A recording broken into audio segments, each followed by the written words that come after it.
Hi అండి, welcome back to వసంత విశేషాలు. ఎలా ఉన్నారండి? అందరూ బాగున్నారా? ఈరోజు బుధవారం కదండి. బుధవారం నేను లంచ్లోకి ఏం వంటలు చేశాను, పిల్లలకి ఏం బాక్సులు పెట్టాను మీరు చూసేయండి. పప్పు టమాటా వండానండి. పప్పు టమాటాలో నేను చింతపండు వేయకుండా నిమ్మకాయ రసం పిండుతానండి. కొంతమందికి చింతపండు రసం పడదు కదా, అందుకని నేను చింతపండు కాకుండా నిమ్మకాయ రసం పిండుతాను. కొత్త ఆవకాయ పచ్చడి అండి. ఒక 5 కాయలతో ఆవకాయ పచ్చడి పెట్టాను. ఇప్పుడు మామిడికాయలు వచ్చేసాయి కదండి.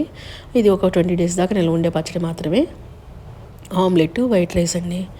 పప్పు టమాటాలోకి మంచి కాంబినేషన్ ఆమ్లెట్ అండి. మీలో ఎంతమందికి ఆమ్లెట్ ఇష్టమో కామెంట్ చేయండి.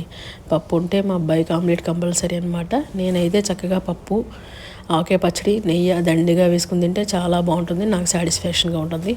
ఒక్కొక్కరికి ఒక్కొక్క రకమైన ఇష్టాలు కదండి పప్పుతో పాటు కాంబినేషను. ఇంతకీ మీ పిల్లలు భర్తలు కాలేజెస్కి ఆఫీస్కి వెళ్ళారా? వీడియో నచ్చితే లైక్ చేయండి, షేర్ చేయండి, సబ్స్క్రైబ్ చేయండి. Thank you.